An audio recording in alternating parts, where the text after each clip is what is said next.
Now my pleasure to introduce Alan Kirkland. Alan is a commissioner with ASIC and has been in that role for just coming up to 2 years. Previously was CEO at Choice for more than 11 years and has been the Executive Director of the Australian Law Reform Commission.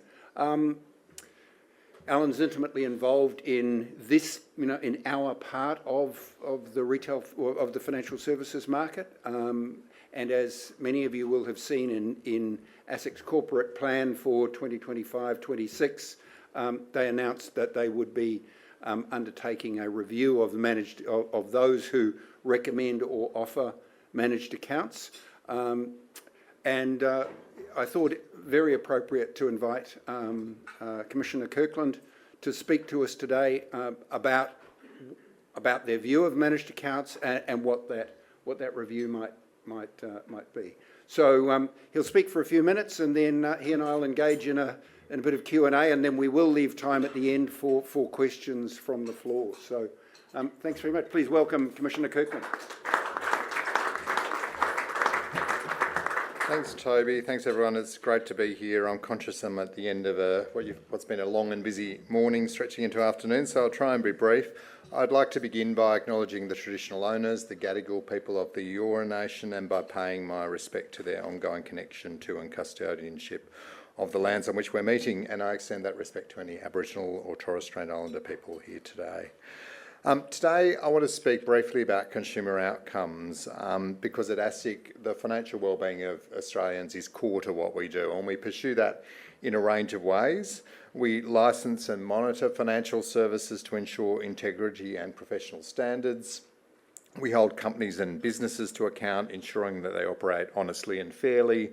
And we publish educational resources and information through our Money Smart website to help Australians to make decisions that can advance their financial wellbeing. Toby mentioned our corporate plan recently released. Two of the 5 strategic pillars in that corporate plan are directed at the financial wellbeing of Australians. One that's focused on improving outcomes for consumers generally, and one that's focused on supporting better outcomes for retirees. And obviously both of those relate directly to your role in the system, and they provide the context for what I'd like to speak about today. I'd like to start by making a general point, and that is that responsibility for good consumer outcomes does not fall solely with ASIC. It's the responsibility of everybody who operates within the financial system. So for licensees generally, that means ensuring that you continue to fulfil your obligation to provide efficient, honest and fair financial services. For advisors, it means acting in the best interests of your clients, providing appropriate advice and prioritising their interests over yours. For fund operators, it means fulfilling your obligations as a responsible entity and licensee, including acting in the best interests of scheme members and providing efficient, honest and fair financial services. For platform operators, that means continuing to perform your obligations honestly and with reasonable care and diligence. And for ASIC, it means ensuring compliance through our supervisory and surveillance work and addressing misconduct where we see it. You'll all be familiar with your obligations under the Corps Act, so I won't rehash them here, but there is one obligation that carries particular importance for people involved in the provision of managed accounts, and that's in relation to the management of conflicts of interest. Recently, we consulted on updates to Regulatory Guide 181 on the management of conflicts of interest for AFS licensees. That guide has not been updated since 2004, and so we needed to update it to reflect changes in the law and policy. And as RG 181 in its current and proposed revised form makes clear, a number of provisions of the Corps Act raise obligations in relation to conflicts depending on an individual or entity's role in the provision of financial services. But one of the most important is the core obligation in section 912A(1)(a) to have adequate arrangements for the management of conflicts of interest that may arise wholly or partially in relation to the provision of financial services by the licensee or their representative. Now that obligation is very broadly framed, and it's articulated in the law as a key obligation of licensees. So the intent of Parliament is very clear. And we expect licensees under that obligation to engage deeply and on a regular basis to understand where conflicts may arise and ensure that their arrangements for addressing those conflicts are adequate.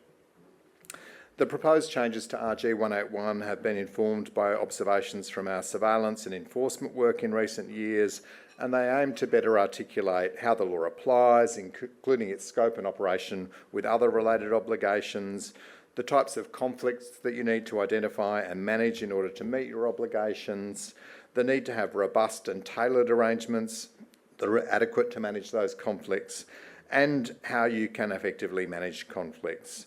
And I want to say we welcome the engagement of many people in this room in that consultation process, and we aim to publish the final updated guidance by the end of the year. Moving on to managed accounts specifically, it's clear that managed accounts are playing an ever-increasing role in Australia's investment landscape. So based on IMAP data, funds under management have increased by an average of 24% each year since 2019. Of course, much of that growth has been in separately managed accounts, which are the largest category of the overall managed accounts sector, with the other main category for retail clients being managed discretionary accounts. And I mentioned the growth rates. When regulators see shifts like that in market composition and dynamics, we are naturally interested.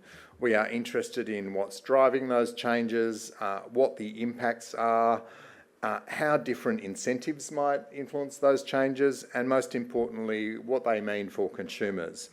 And that's why our corporate plan for the next year highlights managed accounts as an area of focus.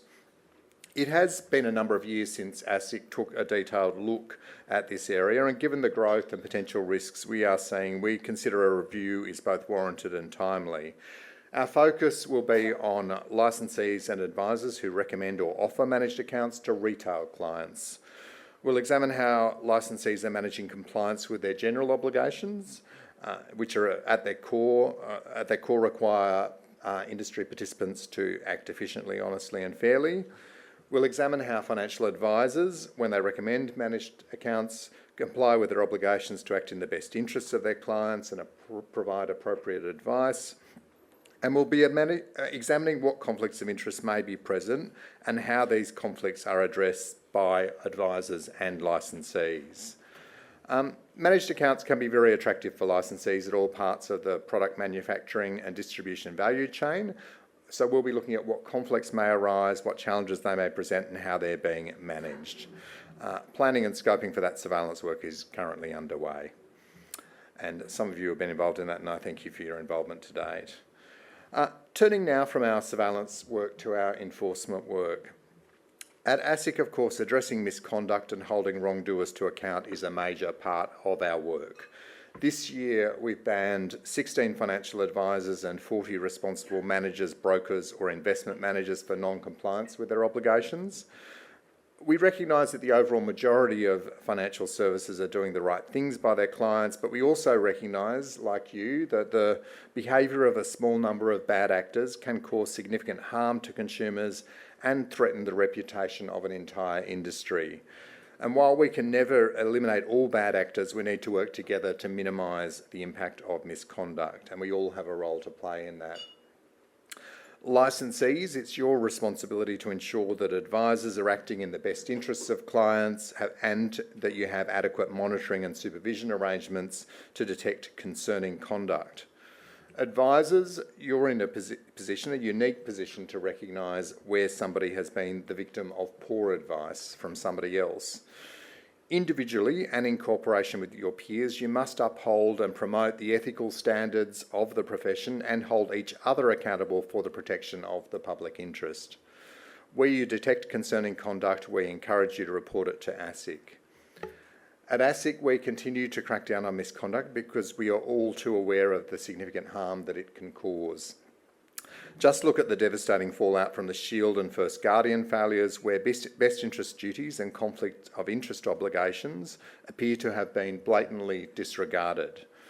While these two matters, and calling them two matters grossly undersimplifies the complexity of what we're dealing with, while they've dominated the headlines, they're not the only instances where industry professionals appear to be playing fast and loose with people's life savings. We've currently got active investigations into multiple high-risk super switching matters, each involving multiple third parties and associates. In the case of Shield and First Guardian alone, we've got more than 40 staff involved in those matters, making it one of our largest enforcement projects in many years. We're scrutinising as part of that every part of the value chain, so that includes the lead generators, the financial advisors, the advice licensees, the superannuation trustees that hosted the funds on their platforms, those involved in rating the funds, and the auditors and operators of the managed investment schemes themselves. So far, we've been in court more than 45 times. We have issued stop orders to prevent ongoing harm, frozen assets, made applications to courts for the appointment of receivers and liquidators. We've obtained travel restraints, cancelled financial services licences and banned financial advisors, and you should expect to see more of that. As you're likely aware, there's recently been some positive news for some investors. Late last month, we commenced proceedings against Macquarie in the Federal Court following admissions that it did not act efficiently, honestly and fairly by failing to place Shield on a watch list for heightened monitoring. Macquarie also importantly committed to repaying investors 100% of the net cash they invested in Shield through Macquarie's wrap platform. This decision returns the 3,000 affected members to the position they were in before their retirement savings were eroded. ASIC has also commenced civil penalty proceedings in the Federal Court against Equity Trustees Superannuation Limited, alleging failures in due diligence concerning Shield. And last week we sought to amend those proceedings to seek compensation for the 3,000 investors who invested in Shield through Equity Trustees. However, our work is far from done. It has been and continues to be one of the most complex and resource-intensive investigations in ASIC's history. We're fully invested in combating the misconduct behind high-risk super switching, but it requires a whole-of-system response. While we can never eliminate all bad actors, by working together, we can minimise the impact of misconduct and ensure better outcomes for more Australians. And while that work on high-risk super switching is a major priority, it's not our only area of work for relevance to people in this room. We've got a range of investigations and enforcement actions underway in relation to conduct that we consider to have involved serious breaches of the law, resulting in significant harm to consumers. And in that context, I want to say, at events like this, I'm often asked what people can do to avoid being on the other end of one of those actions. And if that's a question on your mind, I'd go back to the comments I made at the start. Everybody in the system has a role in promoting good consumer outcomes. And while, as I've said, there are a range of detailed legal obligations that articulate what that means in practice, when you strip it back to basics, promoting good consumer outcomes involves a few basic things. Understanding your role in the system, understanding the risks that come with that, and most importantly, taking a close and ongoing interest in what happens to the consumers who engage with your services or products directly or indirectly. Because when you fail to do those things and that results in significant harm to consumers, we're much more likely to come knocking. Thanks for the opportunity to make a few opening remarks. I'm now happy to take some questions. Toby? The fact that you referred a couple of times to efficiently, honestly, fairly, I think is particularly relevant to the managed account structure. I've got a quick observation, which is that compared to the counterfactual, which is advisor-developed portfolios, I can say that in this room, we're amongst friends, much more efficient, more likely to be honest, and certainly more likely to be fair amongst all of the clients, which of course is one of the code of ethics obligations. But to sort of to the project that you referred to, the plan says there are three things we ASIC are going to be focused on: corporate governance, management of conflicts, which you referred to, and we'll touch more on, and then outcomes for consumers. Let's talk about the governance frameworks. What do you expect to see in a governance framework for various parties in the chain? Yeah, there is no template answer to that, because it's very much dependent, as I think I've sort of said in the opening remarks, on the nature of your operations and products and services. And so, I mean, if you just take the example of an advice licensee, you'd expect those arrangements to be different depending on whether the people providing advice under your licence are employed advisors or operating as authorised representatives or a mixture of the two. You'd expect them to be different depending on the sort of managed account offer that you're providing, whether that's an off-the-shelf offer or an in-house proposition. And the same observations apply to to the range of obligations. So those considerations around your model are relevant to the advice-related obligations. So ensuring that people providing advice under your licence are providing advice in best interest of their clients, that the advice is appropriate and they're prioritising client interests over their own.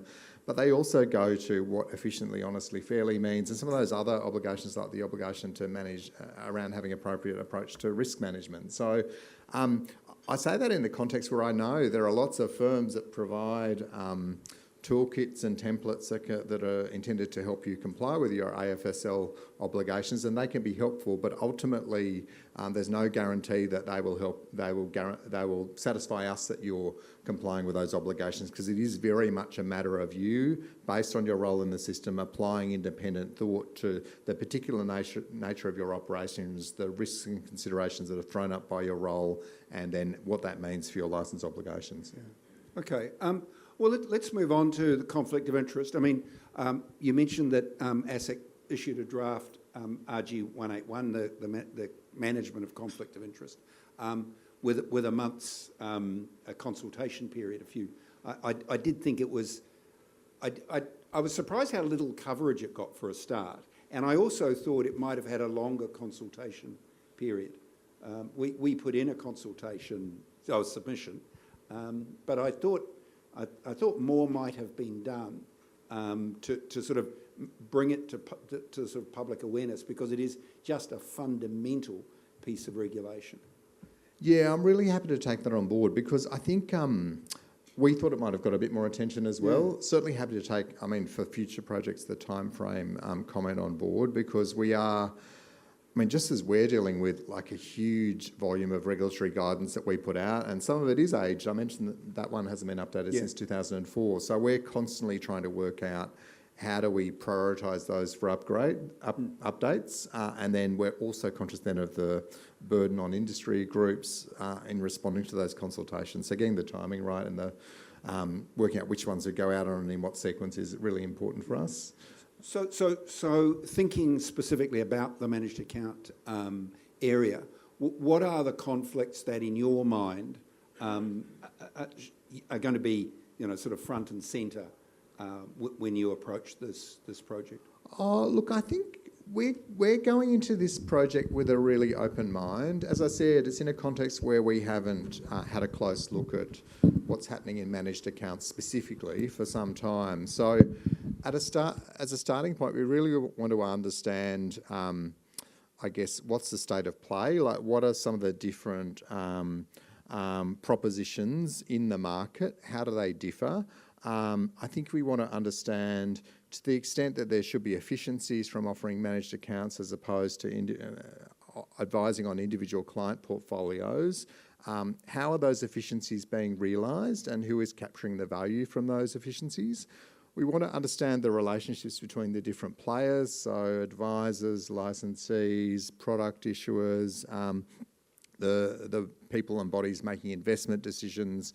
How do those relationships differ in different models, and what conflicts might they throw up? So we don't go in sort of with a presumption that there are particular conflicts of high concern, but we want to understand the models and then reflect on where the conflicts might be and understand how the relevant players are identifying those conflicts and managing them. I think that point about the variety of operating models is particularly important, because when most SMAs are more or less of a type. You've got a platform, you've got an RE, you've got a portfolio manager, you've got an advice license. So they tend to follow a similar sort of structure, not universally, but generally. Much more variety in the MDA space, where you get specific relief for MDA on regulated platform, you get platforms that are MDAs, you get custody structures, you get, there's a lot more variety in that.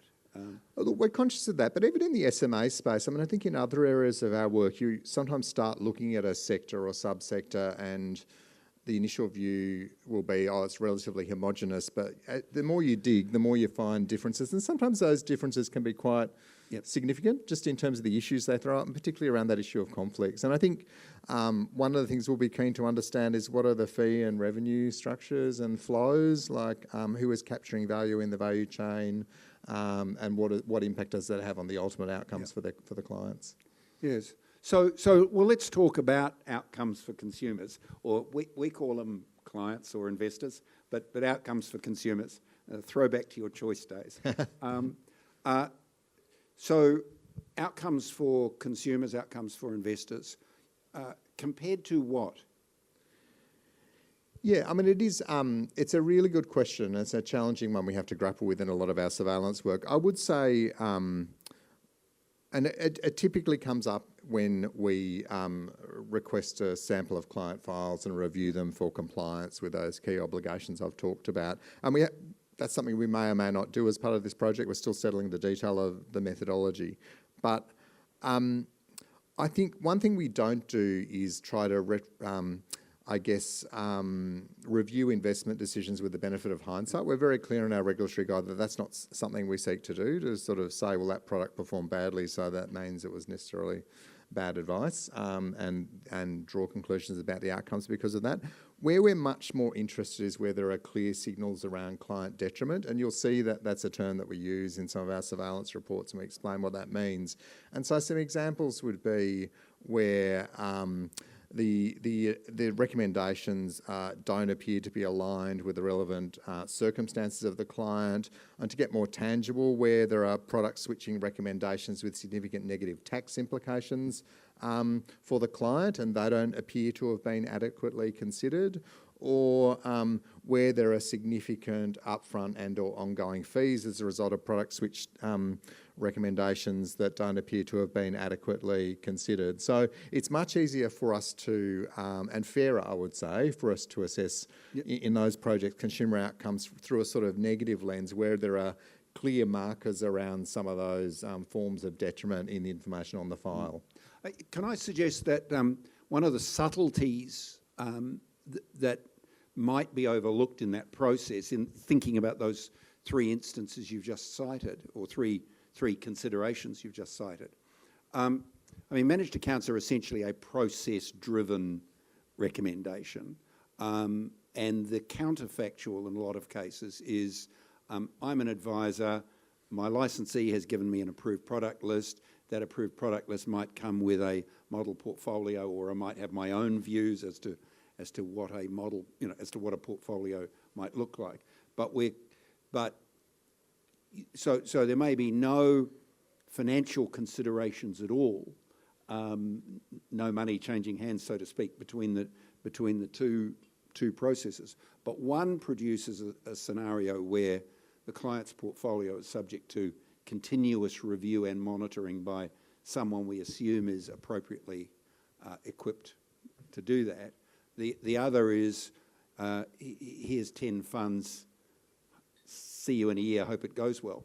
I'm exaggerating for effect.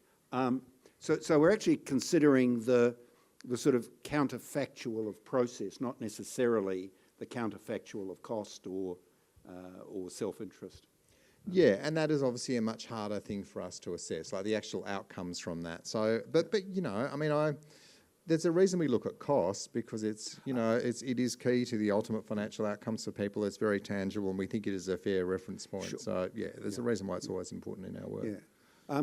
As a matter of interest, we are at IMAP precisely to try and address this issue, undertaking a study with the University of Sydney, which I hope will be funded through the Australian Research Council, precisely to take anonymised cohorts of clients who are ostensibly the same risk profile, but have been through the advised process or the managed process, if I can sort of separate it that way, and see whether, in fact, across those cohorts, there are, in fact, different outcomes, more reliability, less downside risk, less volatility, better absolute returns, whatever better might mean in this case. Yeah, and I think if you're able to get that funding, I think that'll be a really interesting piece of research for us to watch as well. Yeah, I think it's absolutely central to being able to say managed accounts work because clients get a better outcome.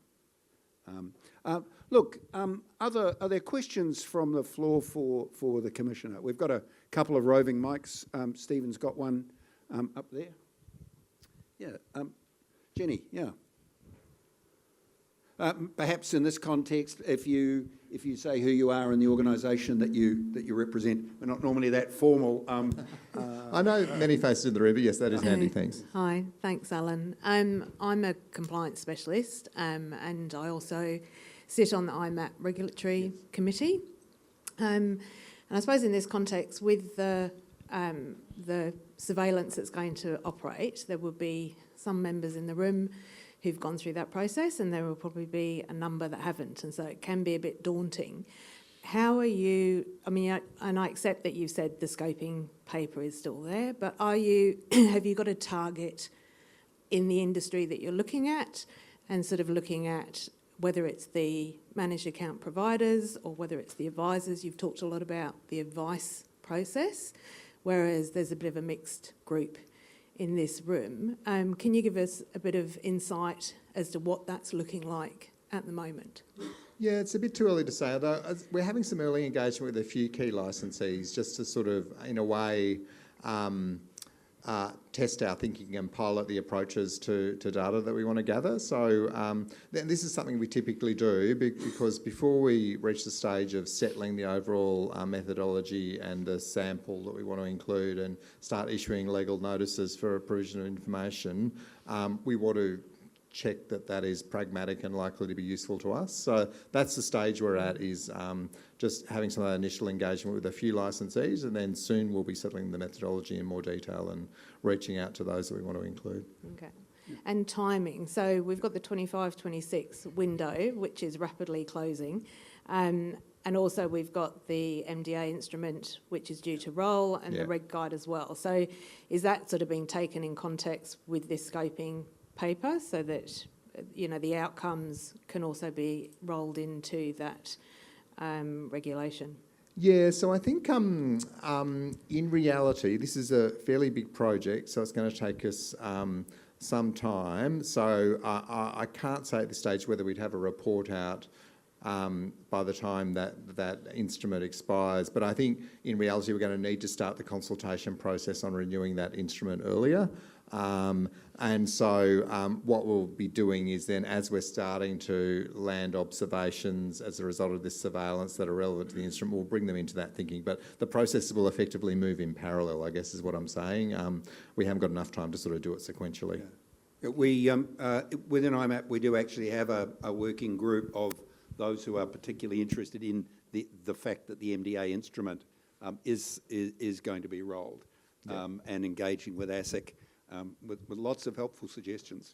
And look, I would anticipate at this stage our thinking on the review of the instrument is to put out a consultation paper, run that sort of process. We'll take on board your comments around time frame, but it's that sort of standard consultation process. We'll put something out asking some questions and welcome engagement on that.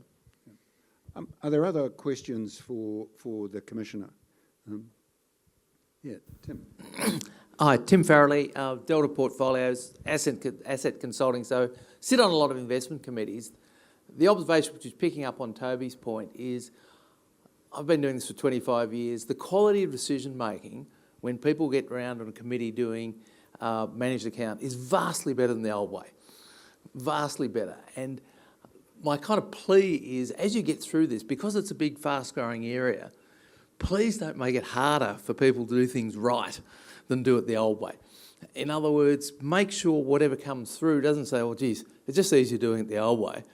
And so still encourage people to go down the direction, but do it right, or encourage them to do it right.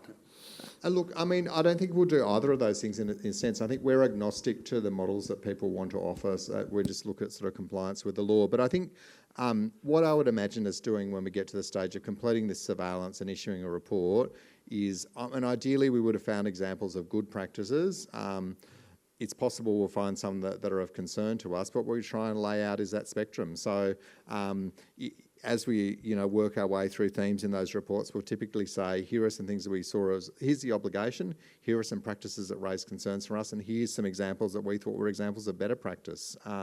So hopefully that then, for people that can identify themselves or really similar practices in their better practices, hopefully that gives you some heart around the model and processes that you've adopted. It is, if I can make one observation specific to the MDAs, I mean, for example, and ASIC's interpretation of compliance with the law, when the instrument was rolled last time, and I was involved, so I remember in 2016, there's a bit of the law which says an MDA provider should have no reason to believe that the advice provided by an external MDA advisor is not appropriate. Those are the words of the law. ASIC's interpretation of that in 2016, but not previously, was, well, that means you've got to read every SOA. So you may not necessarily be licensed to provide personal advice, but you've got to audit the work of somebody who is. It's a bit of it. So that was a sort of ASIC interpretation of the law,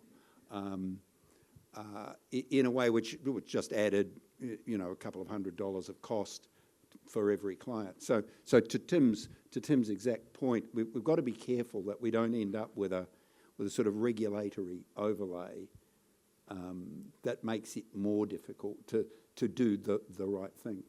Yeah, and I'm not across the detail of that issue, but look, on that and any other issue, as always, we're all ears once we get to the consultation process. Yes.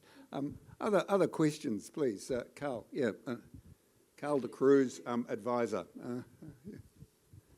Extending on the obligations of the individual advisor, is it fair if an advisor working for a licensee gets from the licensee managed account or any other projections as far as what investments to be offered to the client, and as long as it fits within the prerogatives of the client in as much as what they said, what they want and what they don't do, sometime later, if some of those investments don't quite work out, is it fair that the advisor is the one, because he's got responsibility for what advice he or she gives, be the person to be responsible for that, as against saying, I trusted the licensee to give me the right, and the licensee was giving the right advice,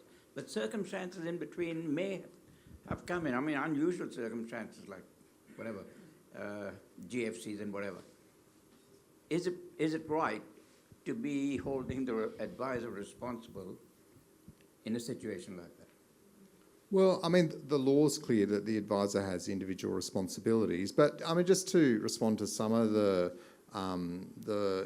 premise to your question, I mean, when we're looking at compliance with the law, we look at it based on the information at the time that the advice was provided. So as I said, we don't assess that with the benefit of hindsight as, informed by market conditions that might have had an impact on how the investments recommended ultimately performed. So it's looking at the information available at the time, both in relation to the relevant circumstances of the client and the recommendations being made, and were they appropriate in the best interest of the client and prioritising the client's interests over the advisor. But yeah, I mean, it is a legal reality that the advisor does carry that individual responsibility alongside the obligations of the licensee and anybody else that's got an AFSL that's playing a role in the process.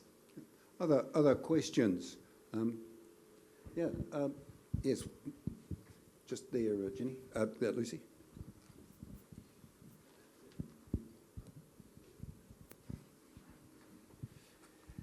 Thank you for coming along today. I know that success fees under 181 is frowned upon, but what's the difference then between somebody running an MDA with a very, very low actual admin fee but has a success fee versus somebody who has a much higher admin fee and no success fee? Well, there's no straightforward answer to that. But sorry, I just missed the first part of your question, but it was about success fees under RG 181, was it? Yeah. Look, I mean, RG 181, and the core obligation there is the obligation to manage conflicts of interest. I mean, the law, Section 912A, doesn't say you can't have conflicts of interest. If anything, it acknowledges that they may be a reality. What's important is how they're identified and managed. So it is really that process of actively turning your mind to what might the conflicts be from a particular model, how are those conflicts being identified, and what management processes are in place to ensure that you can still comply with the other general obligations. So it really is about that sort of process of how you're actually thinking about and responding to conflicts rather than whether or not they exist. One final question. Yes. Thanks very much for your... Just a microphone. Yeah. Perhaps if you just confirm who you are and where you... Camilla from CFS. Thanks very much for your presentation today.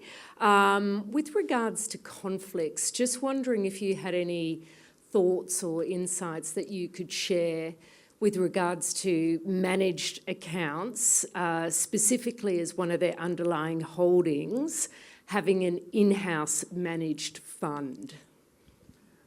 So unfortunately, my answer is going to be very similar to the last one. I mean, it's not. We don't have particular views on particular models. It is just that process that you must go through of thinking about what are the particular conflicts that come up in the context of our model and how are we identifying, assessing and managing them. So it's really, in a way, the ball's in your court. If you can demonstrate that you have worked through that process and that it's something that you come back to over time and reconsider in the context of any changes in your model or any risks that might be thrown up through data that you're getting, then you'll be in a much better position to demonstrate compliance. I think these questions seem to me, this is my sort of closing comment, that they seem to me to highlight the tension that exists naturally in a managed account world, where you turn around and say, we essentially have a unique client with a unique set of circumstances, and what we're trying to do is meet those in as personalised a way as possible, given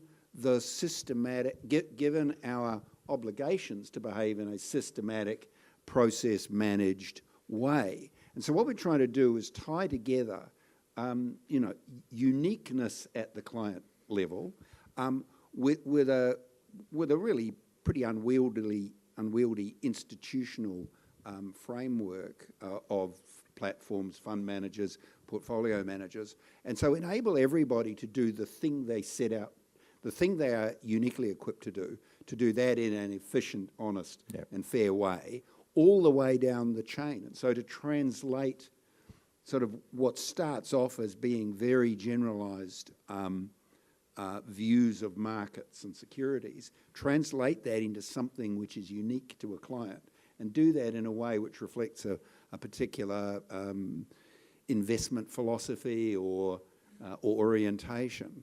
And that inevitably is what's creating the tensions within this chain. But actually, properly managed client outcomes are much better than doing this in sort of everybody doing their thing in a unique room and throwing what they do onto the next guy. Yeah, and look, I think it's a fair observation, but I would also say it's that tension between sort of individualised kind of assistance and outcomes versus operating with the system is one that operates in many other parts of the financial system as well. Yeah. So yeah. Look, please join with me in thanking Commissioner Kirkland for his time today. Thank you.